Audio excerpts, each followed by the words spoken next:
Okay, so as we begin morality, acts, and laws, and I talk about natural law, why is this important? This will be the last, what I'll call foundational module, and then next week we'll start on morality and life issues, and then human sexuality, the homosexual person, we'll get into that stuff. But we need at least some foundation before we move on, and hopefully then the entire fourth quarter will be the topics that you pick from a list that I give you with some descriptions. Why is this important? All right, you know how content-driven I am, and how I think education is really passing on a heritage that the humankind has developed. So you read Solzhenitsyn. I thought you should have been exposed to that. We're going to talk about Antigone. Right? You probably read that in school. We're going to talk about George Madison and the founding of our country. We'll talk about what happened in the Nuremberg trials. And then, has anybody here read Martin Luther King Jr.'s letter from a Birmingham prison? Okay, you're going to be exposed to that. Okay, now all those things, what they have in common is that without natural law, they literally wouldn't have relevance for us, or we wouldn't understand them. So what you'll see, especially with, and I hold Martin Luther King Jr. in very high value, is first of all, he was arrested for breaking the law. I know that sounds silly, but he was an advocate for the law. So he's in prison trying to explain why he would advocate for the law but then break it. And he uses a natural law argument. Now, as a matter of fact, for a Baptist, he quotes St. Augustine, he quotes St. Thomas Aquinas, he quotes Paul Tillich, he quotes Martin Buber. They were Jewish and Lutheran. And the reason why is because he was trained at Boston University, and that's a Catholic college. So he was trained in philosophy and theology. So for anybody who don't think either of those disciplines have meaning, I have actually, it's a narration of him, so it's a fellow that does a dramatic reading. It's powerful words. You could not have said that if he didn't have a good, strong liberal arts background, all right? So what we're going to do here today is simply look at the law of the heart, and then I will discuss the various types of law. And then on Friday, we'll look closer at the precepts and such. So let me start out with a definition. The first line is, natural law is the participation of the eternal law in the rational creature. I'll repeat that. Natural law is the participation of the eternal law in the rational creature. So natural law applies to human persons. We alone are made in his image, all right? Laws do govern the created world, trees, ponds, frogs, but not natural law, okay? So natural law is participation of the eternal law in the rational creature. Now, it's very important to point out that I am not talking about a habit. It is not a habit, nor is it the law found in the natural world, all right? Natural law is not the law found in the natural world. So we're going to have to be clear what we mean by the word nature. So I had a very well-educated gentleman that I was friends with who told me once that the Catholic Church's stance on marriage and divorce and remarriage, should be more in line with nature, because we see many species, hardly any species, that are monogamous, right? Monogamy, by the way, is not one at a time. Monogamy is one for life, all right? So he said, so really, it's not natural. He was confusing the nature of the human person with the natural world. Likewise, another friend of mine made the argument that there are many species that mate male-male, female-female, or are asexual. So therefore, it's natural for humans to do it. That, again, is a confusion of the natural world with the nature of the human person. So I just want to be clear how you are understanding that word nature, all right?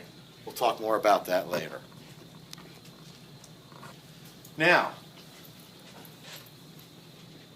if you already do not understand how the Catholic Church holds the human person in high regard, this sentence should lay it bare. Natural law can be known by the unaided use of reason. Natural law can be known by the unaided use of reason.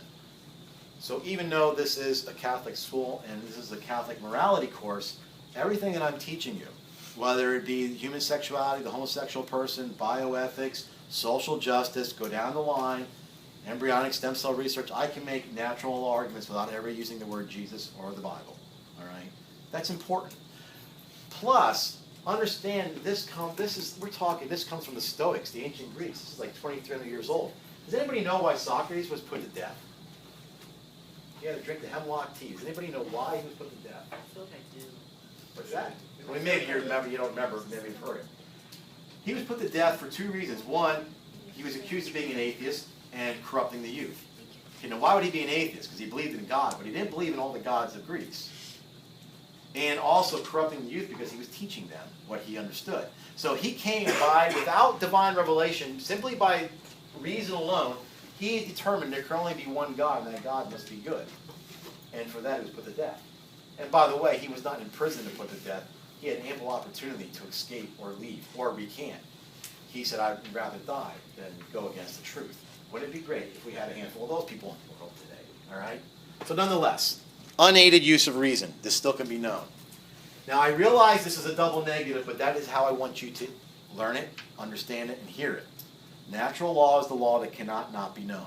You cannot not know this. We're going to see at the end of the slide that that means there's no excuses. You cannot not know this. It's that evident. So, again, you can already start to hear how we might make arguments for people who never, ever heard of Jesus Christ.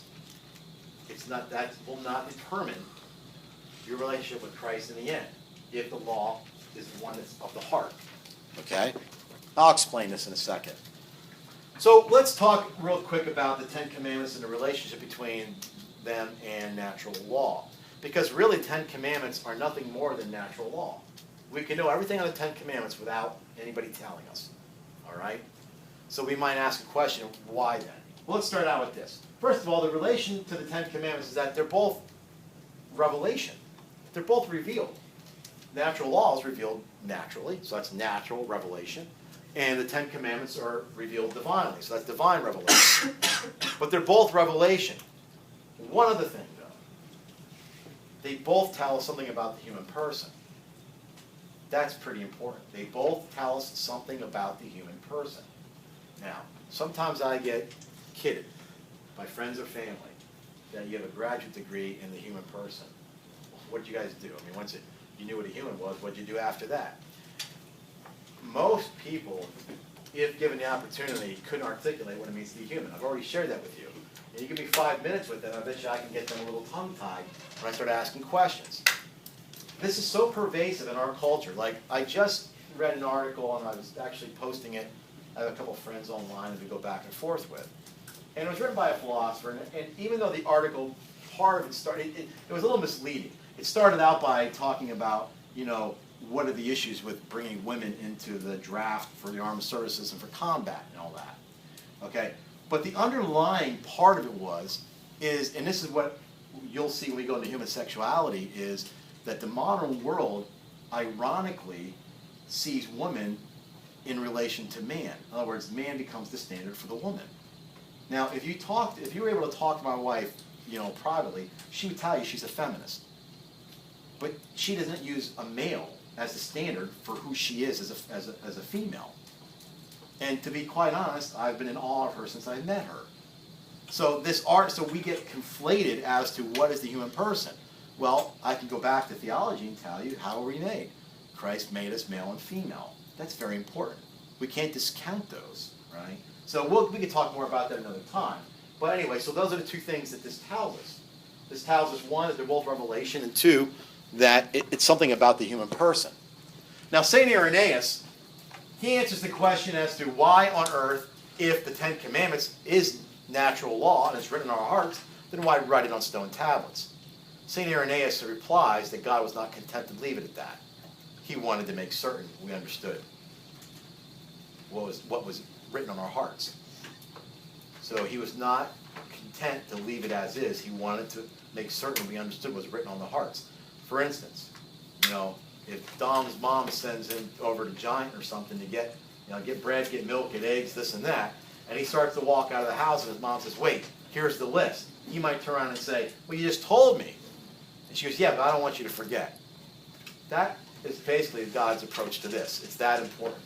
Are you done, dear? Yes. Okay. Finally, it's getting out of here. I'm recording this so you can play this back, you know. Okay. When they're all cheering. Okay, so in the end, this understanding of natural law implies man is without excuse. Man is without excuse. My daughter, when she was a freshman in high school, she was playing softball, and they had a foreign student from Pakistan. And I'm going to get this wrong, but I think they used to call her Yami Jami. I can't remember which one was her name. Okay? But by the way, Yami wanted to play softball because she wanted to do something American while she was here, just here for 1 year. So they left her to the last inning of the last game, and they put her out in right field, safe place to put somebody. Then they hit a fly ball in right field. She got so excited, she dropped her glove, ran after the ball, caught it barehanded, and didn't know you were supposed to, people can tag and keep running. She was so tickled pink, she found it. She's like showing people in the bleachers that she caught it. Meanwhile, people are rounding the bases, right? But it didn't matter. Okay, so my point is that this fine young lady is going to go back to Pakistan and not have the same exposure to Christ that we have here, nor the opportunity to freely worship, or even really to investigate and understand Him. So let's say, years from now, she dies, goes before Christ. What can Christ say to her? Christ can say, you did not follow me. She'll say, well, I never knew you. And he'll say, well, no, I wrote it on your heart. But you never followed that law that was written on your heart. He could equally say, come and enter into my rest, because you've done everything I've asked of you. And she could say, well, I didn't know you. And he could say, but what was written on your heart, you followed. So now come into my rest, okay? This applies to people who have no access to revelation. This was man is what? It implies that man is without excuse, okay? Thank you. Yeah. So, in other words, now, if you remember me talking about Dante, his first level of the Inferno is the noble pagans. So these philosophers and great orators and senators prior to Christ who had no access to revelation, there's where they enjoy their fate, according to Dante. This doesn't include us, right? You can't really grow up and come through this high school and make that claim. It's not the same thing, all right? Okay, we're doing good. Let's get this last one done here. Now, what I'm going to do is I'm going to give you a definition for law. That's the beginning of the definition. I'll give you the definition. I'm going to give you 4 different types of law and just briefly say something about them. And then I'm going to show you how a law can be unjust. And I'll briefly say what Martin Luther King Jr. replied. His reply is a Catholic reply. First of all, a law is a command of reason for the common good by someone of authority, and it must be known. A command of reason for the common good by someone in authority, and it must be known. By a common good, someone in authority, and it must be known. You are going to be asked on a future quiz, somehow, what are the 4 necessary components to that definition? One is, it's got to be a reason. This has to be a reasonable law. 2, it has to be for the common good. 3, it has to be by somebody in authority. I can't make laws. And 4, it has to be made known. The big word that you normally use is promulgated, but I'm not going to worry about that. It has to be made known. Those 4 things are very important, or it is not a law. It's like anything else. Without that definition, it no longer is what it claims to define. So the first type of law is eternal law.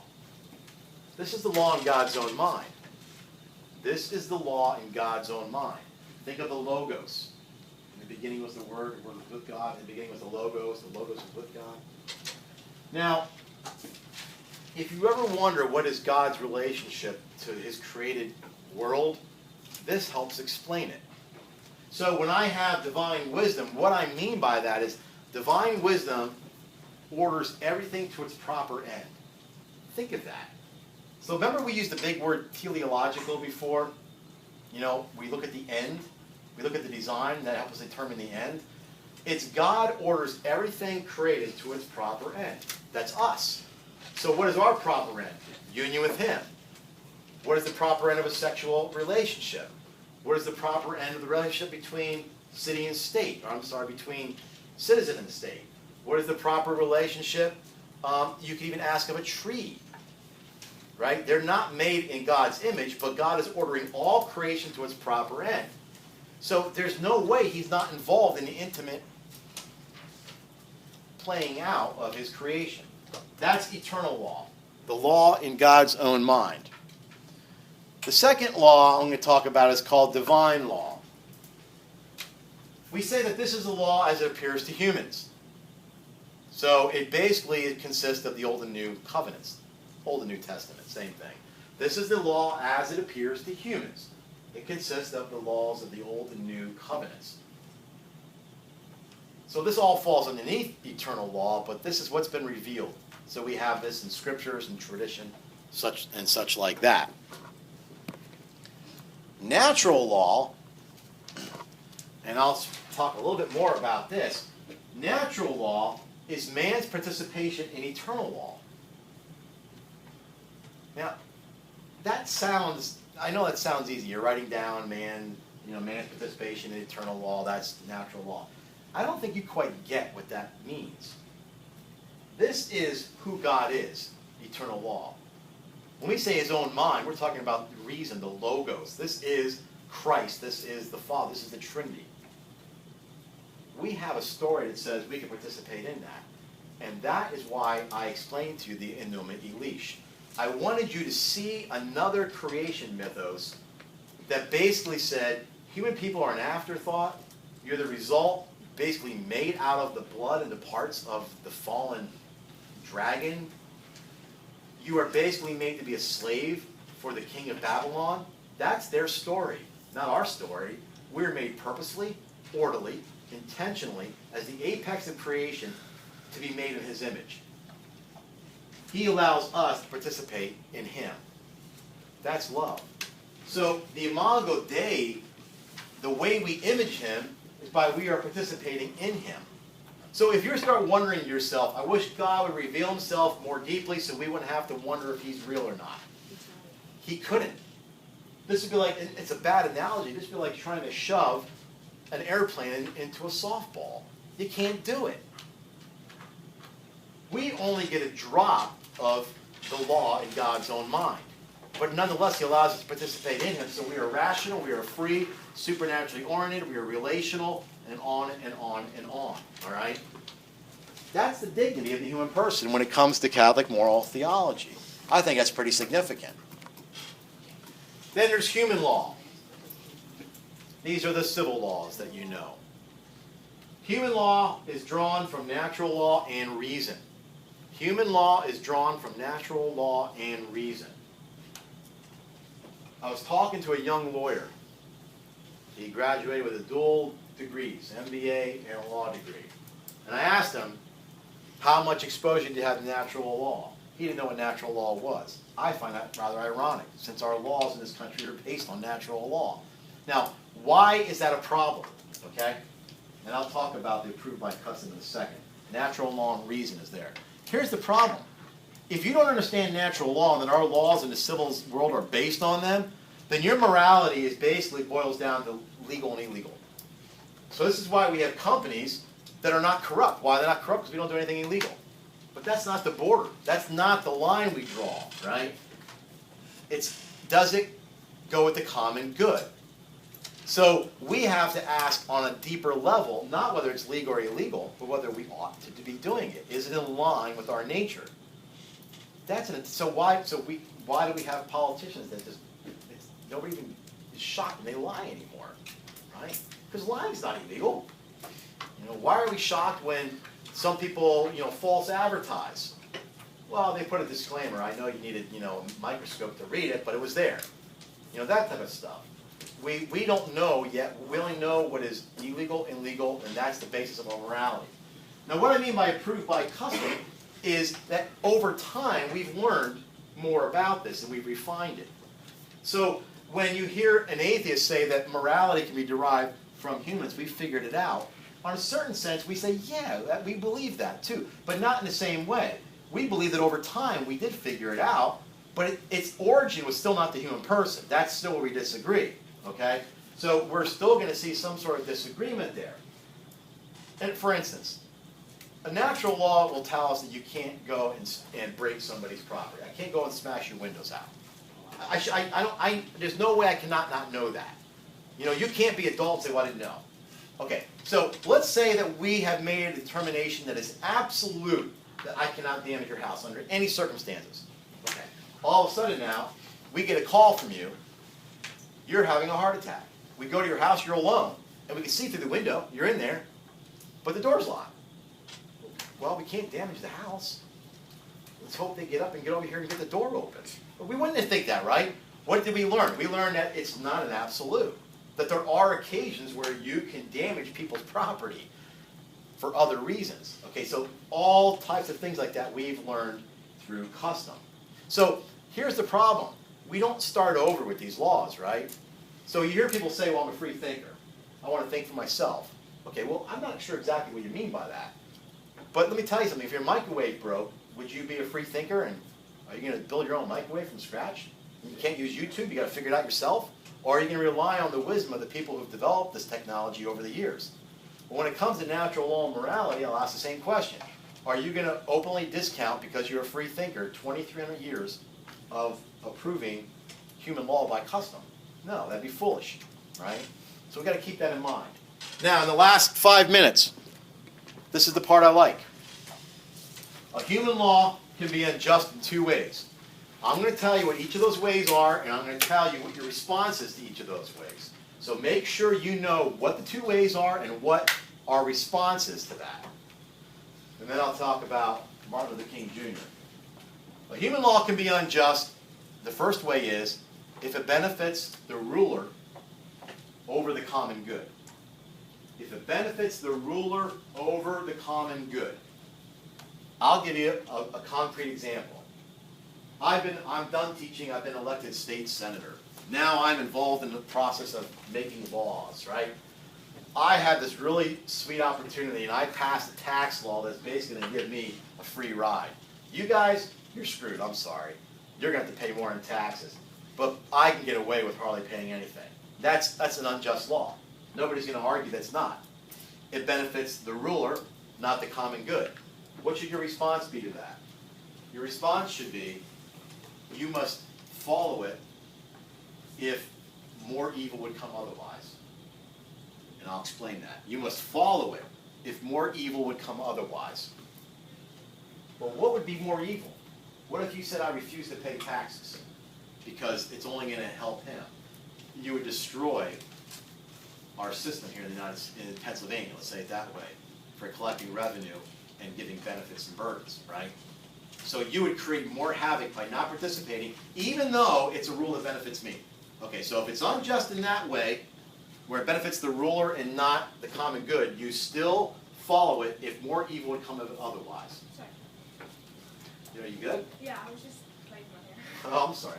The second way a law can be unjust is if it's contrary to divine law. If it's contrary to divine law.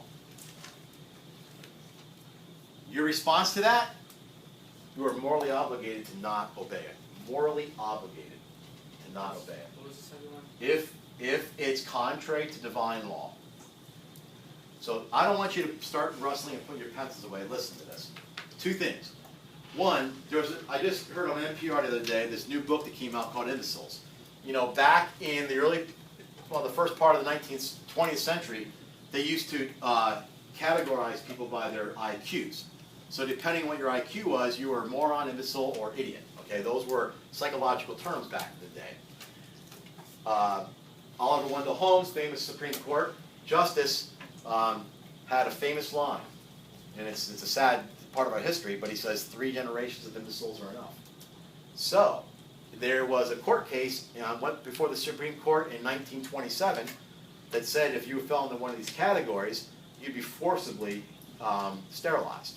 They sterilized 70,000 people in the United States. The eugenics laws over in Germany, where they were exterminating Jews and others, we're going to talk about it. This is not hidden history. Those laws were patterned after the laws in the United States. It started here, and it traveled there, right? It came from that understanding. Now, if I or you were a doctor in 1935, and we were told this man is an imbecile, you need to sterilize him, that is contrary to divine law. Under no circumstances do you do it. That's the argument Martin Luther King Jr. made. When he said, you guys are probably wondering, why am I an advocate for upholding the law, but yet I'm in jail for breaking it? He goes, let me tell you why. Because a law that is contrary to divine law is not a law at all. And then he goes on to make the case. So this is the issue. the nuns who are fighting to not pay for contraception, it's going before the Supreme Court. Two ways it's going to wind up. Either one, it's going to be upheld and they're going to have an exception, or two, they're going to be forced to pay for it. I can assure you, if they're forced to pay for it, they will not. They'll either take fines, arresting, or they'll get out of the business. All right. Very good. More on that tomorrow, Friday.